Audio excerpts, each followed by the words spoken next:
Hello student, स्वागत है आपका आईसीटी वर्चुअल क्लासेस में। मैं हूं कविता, आपकी बायो टीचर।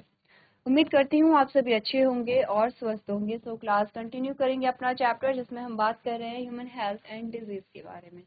तो यहाँ पर हम बात कर रहे थे इम्यून सिस्टम और इम्यूनिटी के बारे में। प्रीवियस लेक्चर में आपने समझा है कि जब भी कोई पैथोजन हमारी बॉडी में आता है तो हमारा जो इम्यून सिस्टम है वो काम कैसे करता है। इससे पहले हमने बात की थी सेलुलर बैरियर के बारे में, जिसमें मैक्रोफेज और न्यूट्रोफिल्स की जो फंक्शनिंग है वो हमने देखी थी।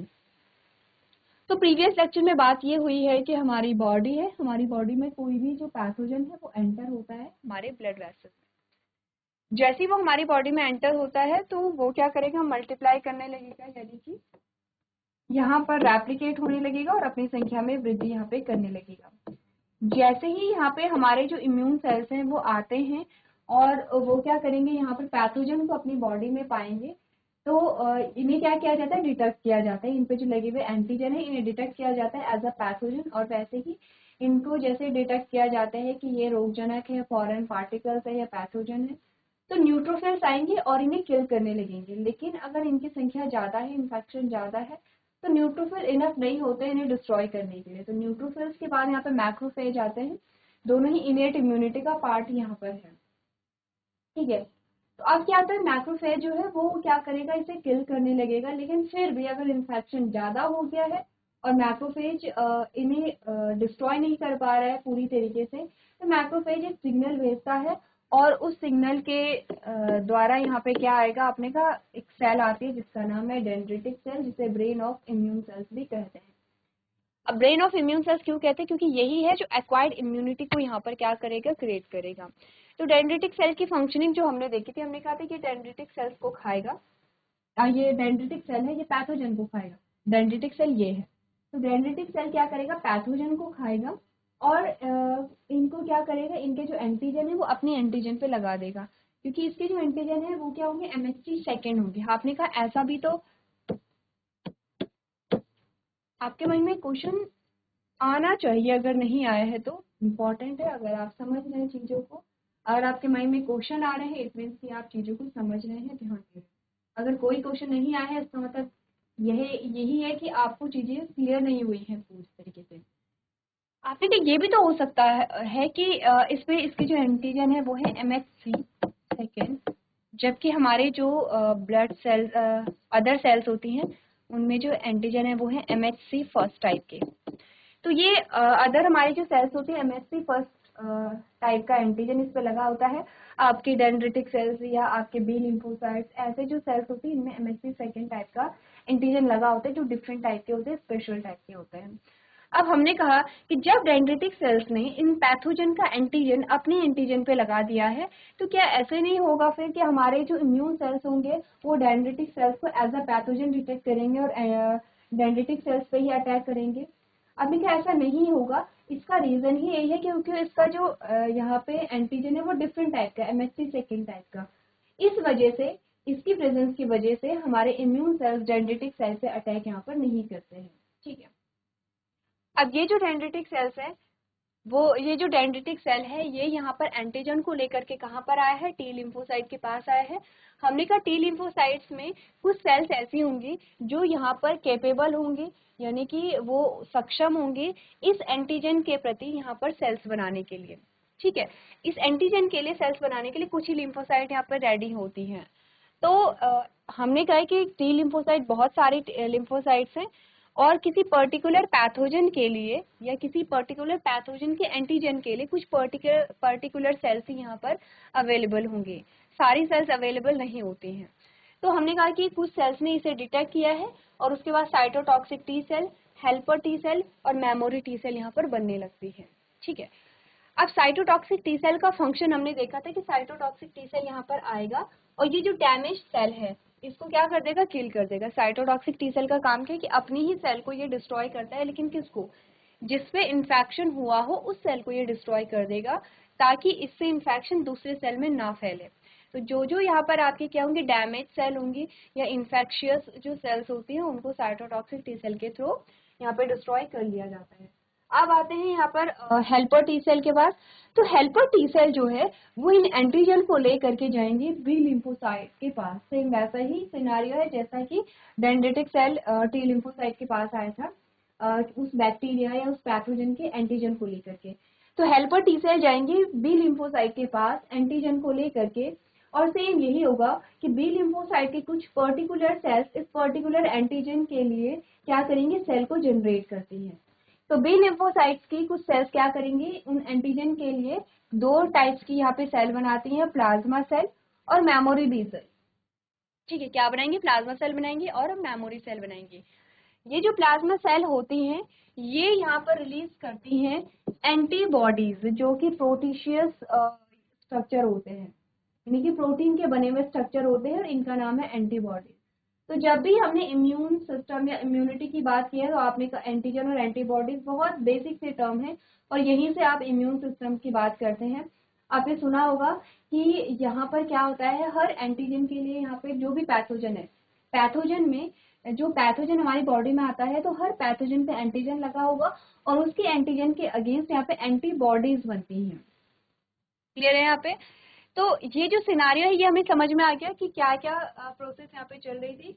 डेंड्रिटिक सेल्स कहाँ से आया, डेंड्रिटिक सेल्स टी लिम्फोसाइट के पास आता है। वो सेल्स यहाँ पे क्या होती हैं, डिटेक्ट करती हैं, एक्टिवेट होती हैं, साइटोटॉक्सिक टी सेल बनाएंगी, हेल्पर टी सेल बनाएंगी, मेमोरी टी सेल बनाएंगी। साइटोटॉक्सिक टी सेल जो डैमेज सेल है उसे डिस्ट्रॉय करेगा, हेल्पर टी सेल यहाँ पे बी लिम्फोसाइट को एक्टिवेट करते हैं। तो मेमोरी टी सेल क्या करेंगे वो हम बाद में देखेंगे, पहले हम हेल्पर टी सेल ने जब बी लिम्फोसाइट को एक्टिवेट किया है तो हम प्लाज्मा सेल और मेमोरी बी सेल के बारे में बात करेंगे। प्लाज्मा सेल रिलीज करती है यहाँ पे खूब सारे एंटीजन, लेकिन ध्यान रखना है कि ये जो एंटीजन है ये इस पर्टिकुलर ये जो एंटीबॉडीज है यहाँ पे क्या हो गया, एंटीबॉडीज रिलीज हुए हैं। हमें ये ध्यान रखना है कि ये जो एंटीबॉडीज है ये इस पर्टिकुलर एंटीजन के लिए क्या बने हैं, रिलीज हुए हैं या इनके लिए ही बने हैं।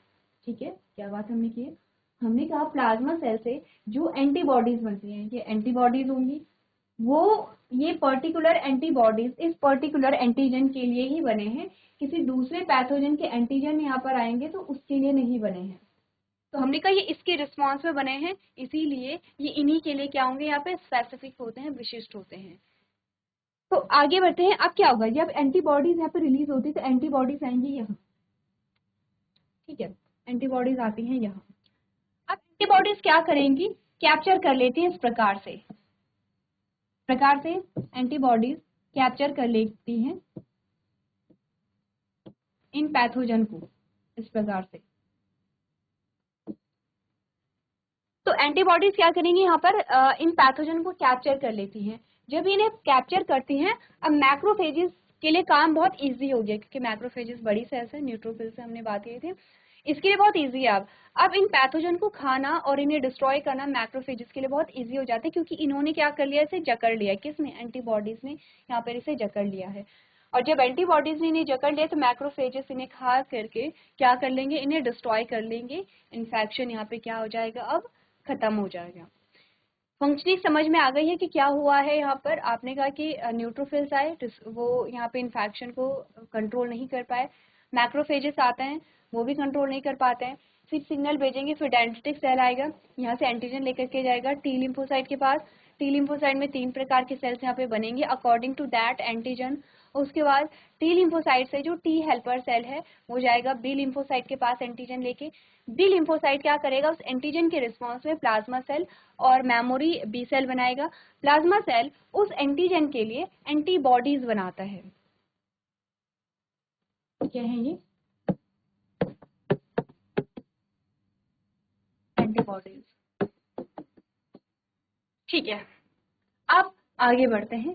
आगे की कहानी यहाँ से शुरू होगी जो कि है मेमोरी टी सेल और memory B cell. Memory T cell और मेमोरी बी सेल का काम क्या होता है, एक्चुअली में काम ये होता है कि आप जानते हैं कि जब पहली बार हमारी बॉडी में कोई पैथोजन आया तो वहाँ न्यूट्रोफिल गए, फिर हम मैक्रोफेज गया, फिर वहाँ डेंड्रिटिक सेल्स गई, उसके बाद डेंड्रिटिक सेल यहाँ आती हैं, फिर cytotoxic T cell, helper T cell, memory T cell बनती हैं। उसके बाद यहाँ पे बी लिम्फोसाइट से प्लाज्मा मेमोरी बी सेल बनी, फिर एंटीबॉडीज बनी, तब जाकर के एंटीबॉडीज वहाँ पहुंचे। उन्होंने क्या किया, वहाँ पर इन्फेक्शन को खत्म करने में मैक्रोफेज की हेल्प की। ये पूरा एक सिनारियो है जब कोई भी पैथोजन हमारी बॉडी में आता है। फॉर एग्जाम्पल इस पैथोजन का नाम है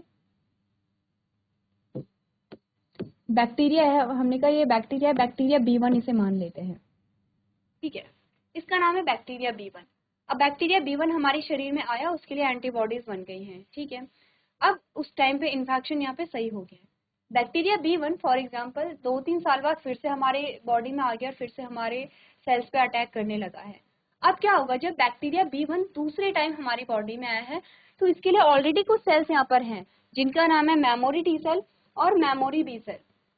मेमोरी का मतलब होता है कि कुछ ऐसी सेल्स जो इस पैथोजन के रिस्पॉन्स में बनी हुई हैं, ऐसी सेल्स जो कि इस पैथोजन के लिए ही बनी है, इसको पहचानने के लिए ही बनी है कि जब ये हमारी बॉडी में री एंटर करेगा, कभी भी, ये हमेशा के लिए बनती है, कभी भी जब ये हमारी बॉडी में री एंटर करता है तो अब इसकी जरूरत नहीं है कि पूरा प्रोसेस जो है वो सेम चल रहा है कि वहाँ पे डेंड्रिटिक सेल्स आ रही हैं एंटीजन को लेकर के। आपने कहा यहाँ पे क्योंकि मेमोरी टी सेल ऑलरेडी है तो ये तुरंत ही इस पैथोजन को पहचान लेती हैं। ये भी तुरंत यहाँ पर पहचान लेती हैं तो आपने कहा यहाँ पे क्या होंगे, मेमोरी बी सेल भी होंगी, तो मेमोरी बी सेल भी से तुरंत पहचान जाएंगी, ठीक है। टी लिम्फोसाइट का काम होगा बी लिम्फोसाइट को एक्टिवेट करना यहाँ पे, लेकिन हमने कहा कि टी लिम्फोसाइट में मेमोरी टी सेल है, वो तुरंत क्या करेंगे, इन टी सेल्स को पहचान जाएंगे। जब ये तुरंत पहचान जाएंगे तो साइटोटॉक्सिक टी सेल वहाँ पे क्या होगा, एक्टिवेट होगा, जो कि यहाँ पे डैमेज सेल को डिस्ट्रॉय करेगा। और इसके अलावा आपने कहा क्योंकि मेमोरी बी सेल्स ऑलरेडी है तो क्या होंगे यहाँ पे एंटीबॉडी, यहाँ पे क्विकली हो क्योंकि एंटीबॉडीज ऑलरेडी है। मेमोरी टी सेल और मेमोरी बी सेल क्या करेगा, यहाँ पे पहचानेगा, आइडेंटिफाई करेगा कि ये वही B1 पैथोजन है जो पहले भी हमारी बॉडी में आया है, क्योंकि इसके लिए एंटीबॉडीज ऑलरेडी बने हुए हैं, ठीक है। ये एंटीबॉडीज ऑलरेडी बने हैं तो वो तुरंत एंटीबॉडीज वहां पर जाएंगे, उन्हें कैप्चर करते हैं, मैक्रोफेज उन्हें खा जाते हैं या डिस्ट्रॉय कर देते हैं और इन्फेक्शन सही हो जाता है। तो यही काम है मेमोरी बी सेल और टी सेल का। इसमें क्या होता है कि इनका काम है पहचानना, आइडेंटिफाई करना, और एंटीबॉडीज तो ऑलरेडी बने हुए हैं तो वो तुरंत क्या कर देंगे, वहां पर अपना काम शुरू कर देंगे। इस प्रकार से यहाँ पर ये आपकी एक्वायर्ड इम्यूनिटी आई है। कैसे, क्योंकि हमने कहा इस पैथोजन के लिए हमारी बॉडी में पहले से एंटीबॉडीज नहीं थे। इस पैथोजन के लिए हमारी बॉडी में पहले से एंटीबॉडीज नहीं थे, लेकिन जब ये हमारी बॉडी में आया और जब हमारी इम्यून सेल्स यहाँ पे एक्टिवेट हुई हैं तो इन्होंने एंटीबॉडीज बनाई हैं। तो वो जो एंटीबॉडीज नहीं बनी है उस पैथोजन के लिए, वो क्या है, हमें सेफ्टी प्रोवाइड करती हैं और ये क्या कर रही हैं, हमें इम्यूनिटी प्रोवाइड कर रही हैं। तो ये जो एंटीबॉडीज हैं, क्या ये हमारी एक्वायर्ड इम्यूनिटी कहलाएंगी या नहीं कहलाएंगे, हमारी अर्जित जो यहाँ पे क्या है, रोग प्रतिरोधक क्षमता है, हमने कहा बिल्कुल कहलाएंगी, क्योंकि ये एंटीबॉडीज हमारे पास जन्म से नहीं थी, ये एंटीबॉडीज बाद में बनी है। अब ये तो है पैथोजन B1 के लिए। तो पैथोजन B1 के अलावा और भी तो हमारे बॉडी में पैथोजन आ सकते हैं। हमने कहा B2, B3 ऐसे, ये एक क्या है, हमने कहा हम नाम इन्हें दे रहे हैं समझने के लिए। तो ऐसे ही बहुत अलग अलग बैक्टीरिया, बहुत अलग अलग फंगस, बहुत अलग अलग वायरस हमारी बॉडी में आते हैं। अब हर बार जब भी कोई नया पैथोजन आएगा, सेकेंड टाइम की बात नहीं हो रही है, जब भी कोई नया पैथोजन आएगा तो आपकी का डेंड्रिटिक सेल सेम उसके जो यहाँ पे एंटीजन है वो लेकर के आता है। हर बार टी लिम्फोसाइट की अलग अलग सेल एक्टिवेट होंगी। हमने इसीलिए कहा था कि टी लिम्फोसाइट की सारी सेल्स यहाँ पर एक्टिवेट नहीं हो रही है किसी एक एंटीजन के रिस्पॉन्स में, क्योंकि हमने कहा कि किसी पर्टिकुलर एंटीजन के लिए कुछ पर्टिकुलर सेल्स यहाँ पे एक्टिवेट होंगे। हर बार अलग अलग एंटीजन अगर आएंगे तो अलग अलग टाइप की टी लिम्फोसाइट जो है वो एक्टिवेट यहाँ पर होती हैं और वो यहाँ पर अलग अलग प्रकार के क्या बनाएंगे, मेमोरी सेल्स बनाएंगे, और अलग अलग प्रकार के यहाँ पे क्या बनेंगे, प्लाज्मा सेल बनेंगे। अलग अलग प्रकार के क्या बनेंगे, प्लाज्मा सेल से एंटीबॉडीज बनेंगी। तो हर नए पैथोजन के लिए नई एंटीबॉडीज यहाँ पर बनती है, ये ध्यान रखना है। लेकिन अगर कोई भी पैथोजन सेकेंड टाइम हमारे पास आता है तो उसके लिए ऑलरेडी एंटीबॉडीज बनी हुई हैं, उनके लिए मेमोरी सेल भी बनी हुई है, मेमोरी सेल आइडेंटिफाई करती हैं और जो एंटीबॉडीज हैं वो क्या करती है, इन्हें नष्ट करने में हमारी सहायता करती है। अब समझ आया कि क्या होती है इनेट इम्यूनिटी और एक्वायर्ड इम्यूनिटी, ठीक है। दूसरी चीज हमें ये भी समझ में आया है कि किसी एक यहाँ पर एंटीजन के रिस्पॉन्स में सारे टी लिम्फोसाइट या सारे बी लिम्फोसाइट एक्टिवेट नहीं होंगे, उनमें कुछ कुछ यहाँ पर होते हैं, ठीक है।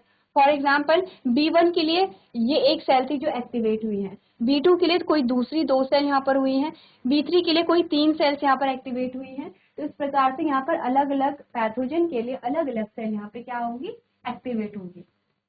इतनी बात अगर क्लियर है तो पूरी जो प्रोसेसिंग है हमने वो समझी है यहाँ पर, आप उसे जल्दी से क्या कर लेंगे, रिकॉल कर लेंगे।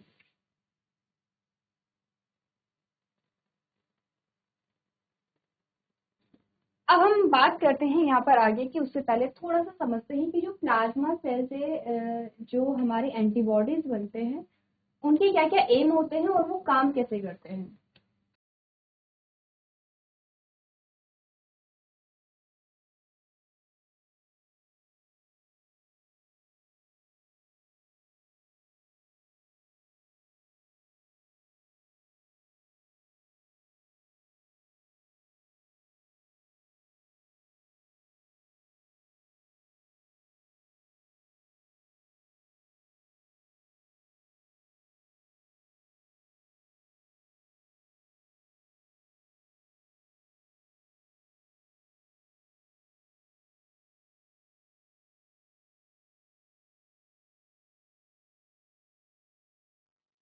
चलिए, हमने कहा यहाँ पे तीन एक्शन आप कहेंगे या तीन एम कहेंगे वो होते हैं यहाँ पर एंटीबॉडीज के। सबसे पहला आता है एग्लूटिनेशन। एग्लूटिनेशन में क्या होता है, इमोबिलाइजेशन होता है,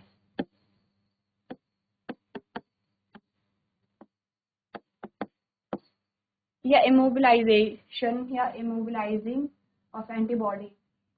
यहाँ पर क्या होता है एग्लूटिनेशन में, ये जो एक्ट होता है एंटीबॉडीज का, इसमें ये जो पैथोजन होते हैं पैथोजन को क्या कर देते हैं, इमोबिलाइज कर देते हैं, यानी कि वो मूव नहीं कर पाते हैं। ठीक है, जो एंटीबॉडीज पैथोजन के मूवमेंट को रोक लेते हैं। इससे क्या होगा, इससे वो एक जगह से दूसरी जगह नहीं जा पाएंगे और यहाँ पर मैक्रोफेजेस के लिए इजी होगा टारगेट करना किसी पैथोजन को। दूसरा होता है ऑप्सोनाइजेशन, जिसमें ये क्या करता है, अट्रैक्ट मैक्रोफेजेस। जो मैक्रोफाज होते हैं उन्हें अट्रैक्ट करता है। यहाँ पर क्यों, क्योंकि आपने कहा एंटीबॉडीज क्या करेगा, जो पैथोजन है उसे क्या करेगा, यहाँ पे इमोबिलाइज कर देगा, यानी उन्हें जकड़ लेता है। सेकेंड यहाँ पर जो होता है वो होता है ऑप्सोनाइजेशन, जिसमें ये मैक्रोफेजेस को अट्रैक्ट करेगा ताकि मैक्रोफेजेस वहां पर आए और उन पैथोजन को यहाँ पे किल करे। तीसरा यहाँ पर ये क्या करेगा, जो न्यूट्रलाइजेशन है या जो उदासीनीकरण है, जो भी पैथोजन से निकले हुए टॉक्सिन है उन्हें क्या करेगा, न्यूट्रलाइज करेगा। किसको, टॉक्सिन को।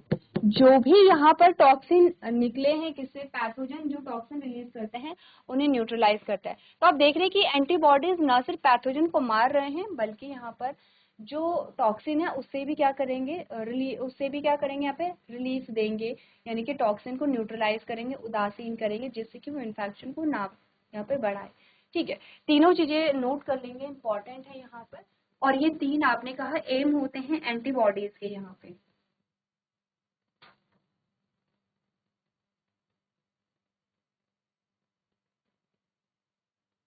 चलिए तो आगे बढ़ते हैं यहाँ पर और बात करते हैं थोड़ा सा आपके इम्यून सिस्टम के बारे में।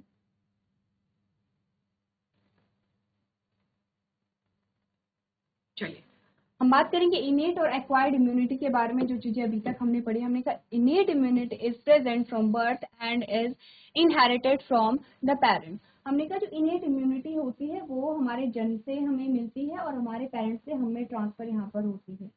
It is non specific. Non specific का मतलब क्या हुआ, समझते हैं इस सेंटेंस का मतलब। इस सेंटेंस का मतलब आप समझेंगे जब न्यूट्रोफिल और मैक्रोफेज की फंक्शनिंग आप देखते हैं।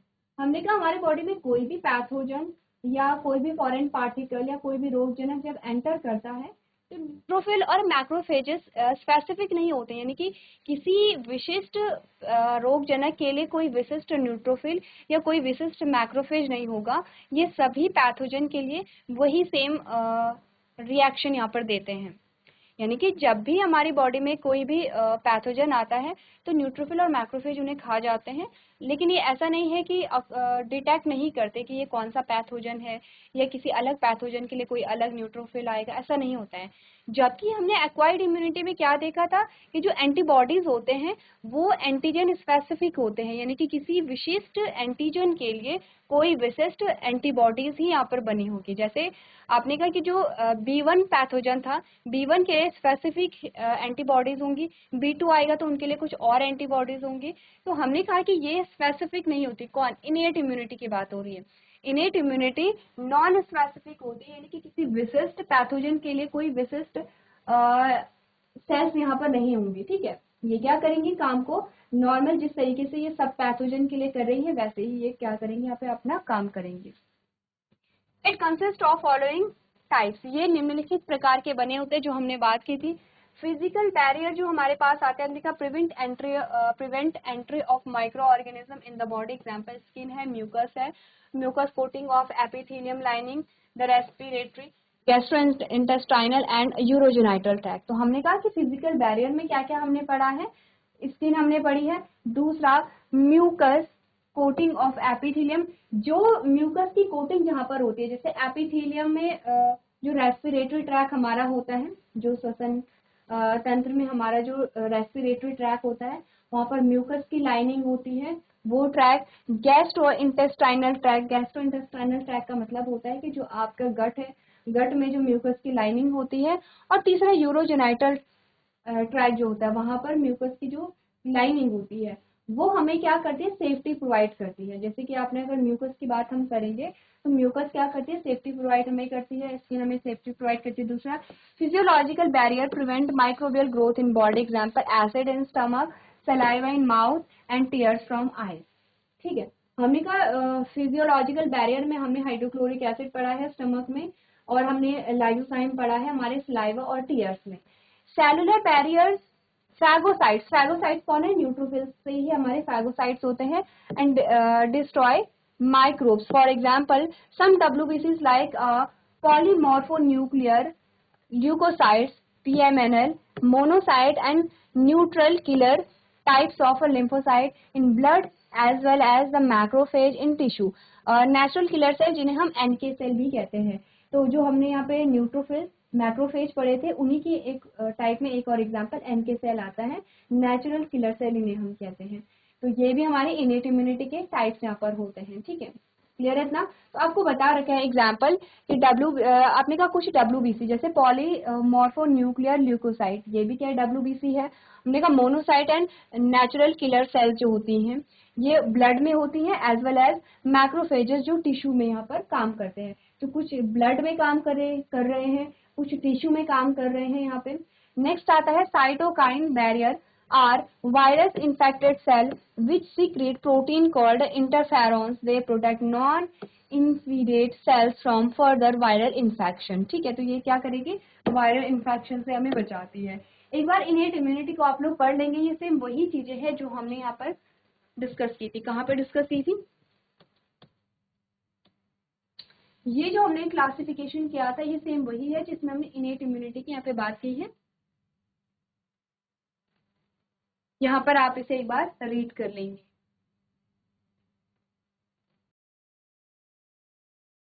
चलिए, अब सेकंड जो हमारे पास आता है एक्वायर्ड इम्यूनिटी। एक्वायर्ड इम्यूनिटी के बारे में हम बात करेंगे। एक्वायर्ड इम्यूनिटी क्या क्या काम करती है, किस प्रकार से यहाँ पे काम करती है, क्योंकि एक्वायर्ड इम्यूनिटी हमने एक बार पढ़ ली है, तो आप लोग घर से नोट्स बना करके लेकर के आएंगे। नेक्स्ट लेक्चर में हम एक्वायर्ड इम्यूनिटी के बारे में बात करेंगे। साथ ही साथ हम देखेंगे वैक्सीनेशन और एलर्जी का जो फिनोमेना है वो किस पे काम करता है।